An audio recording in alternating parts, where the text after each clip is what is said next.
Well, thank you everyone for coming this morning. We really appreciate you getting up early, braving the Dallas traffic. At least it looks like we've got sunshine this morning rather than thunderstorms. And so we wanted to get started on time. As most of you know, we start right around 8 o'clock. So by 9 we got you out of here and hopefully wherever you need to be by 9:30. There is coffee, stuff outside. Feel free to, during the program if you want to get something to do that.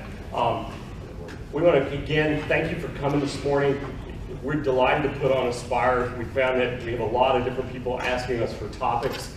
Today's topic is particularly something that we hear a lot about with baby boomers, families, all kinds of different things going on, and people trying to find their way through the business divorce. What's interesting and we find is most people don't realize they're headed for one. They totally got their head in the sand about what's going to happen or how they're going to get out.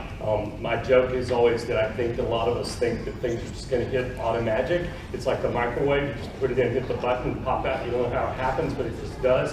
It does. Okay? And so glad that we're going to talk about that this morning. In front of you, we have copies of this morning's presentation for you to take, as well as a CPE evaluation form and an Aspire speaker form. There's some places on there for you to give us some input in terms of additional topics, things you'd like to hear. This is the last event in Aspire that we'll have this spring season, and then we'll pick back up in the fall. We typically don't do these over the summer with everybody traveling and stuff. Also, the presentations and videos of those where different firms have allowed us to do that are actually in our web vault on our website. So if you want to go back and look at them, we've also broken them down into segments so that you can listen to just the part you want to hear. You don't have to listen to the whole hour to get to the point where you want to be. So please feel free to take advantage of those. If you'd like copies of something or a presentation or some information or something off the videos, let us know. We'd be glad to get permission and go through the process to make all those things available for you if there's something you can use. Today's speakers are Ladd Hirsch and Jason Fulton from Diamond McCarthy. We're delighted to have them here. We've enjoyed working with them over the years and delighted to have them do the program. We're going to let them make introductions today for themselves and tell you a little about the firm. And thank you again for coming. Thanks. Good morning. I'm Ladd Hirsch, and my partner Jason Fulton and I are really very happy and very pleased to be here with you. Jason and I are at a firm called Diamond McCarthy, which is a litigation boutique and also does insolvency or bankruptcy work. So I have a sense, and we have a sense of the audience today. How many of you are involved in currently working in a company that is a privately held business? So that's most of you. So are there a couple or a few that are actually in a public company? Okay, a few. So most of the talk today is geared toward a private company setting, but even if you're in a public company setting, that doesn't mean that you or others in your company are not investing in a private company. And the talk today really focuses on a topic that really doesn't get as much attention as we believe that it should, which is what do you do to structure the ownership at the time that the investment is made? Because what we find is that investors who are sophisticated business folks tend to focus on the aspects of the business metrics. Is the technology scalable? Is the technology protected by some sort of a patent or copyright protection? Do you have, what does your competition look like? All of the business metrics, but they don't ask the question, well, at the end of the day, what is my exit strategy? How will I exit from this investment?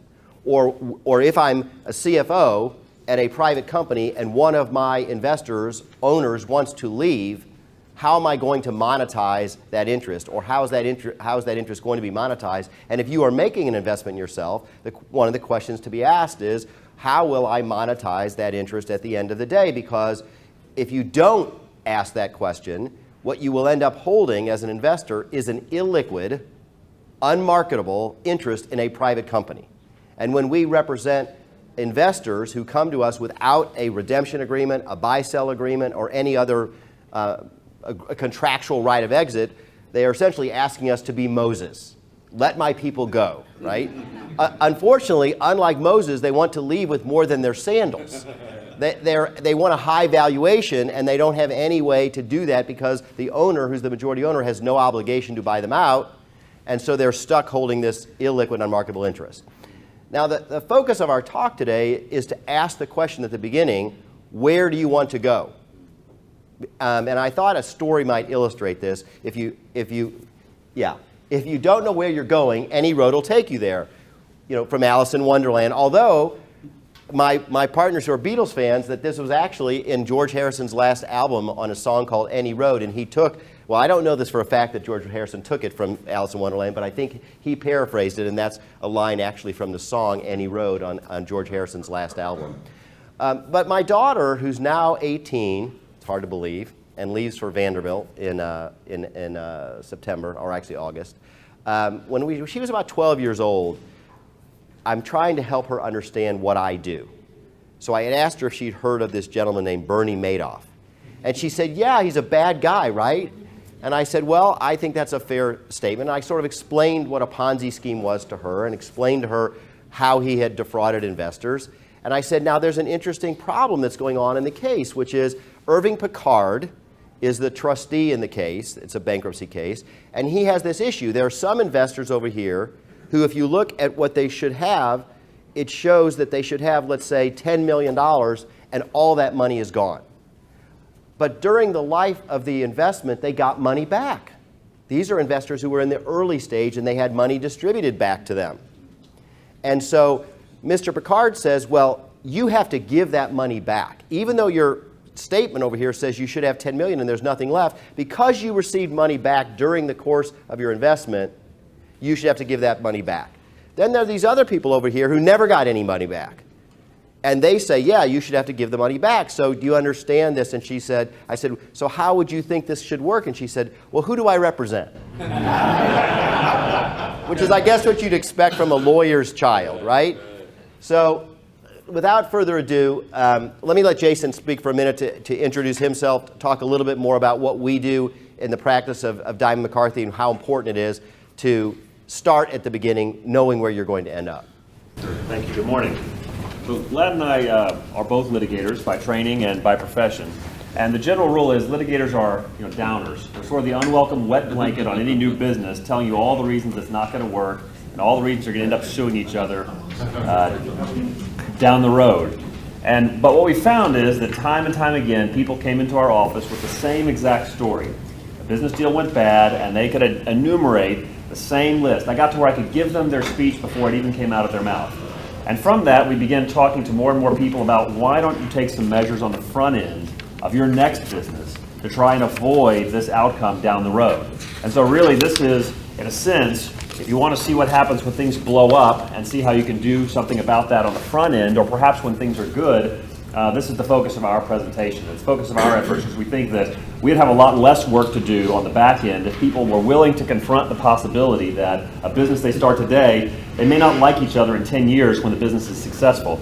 And oftentimes people getting into new business don't want to talk about that, but it can really be a helpful time, and it's a lot easier to try to talk about it up front than it is to, well, pay us to fix it afterward.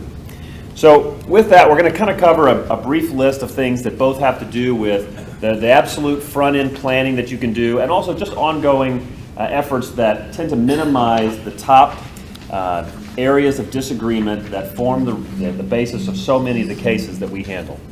Lad's going to talk about a good corporate prenup, and this is just the kind of planning that you'd often do when you're forming your LLC agreement, your partnership agreement, when you're looking at how you're going to manage or resolve your disputes at the absolute outset of the engagement. And then the other items are ongoing things that honestly appear so often in our cases that, I mean, I feel like a personal injury lawyer where I just swap out the dead guy's name and put in a new person, because it seems like every shareholder dispute involves issues about financial statements, about expense reporting, about the fact that the governing authority never meets or discusses, and the fact that there's not compensation discussions had openly, and then people get frustrated and upset later on.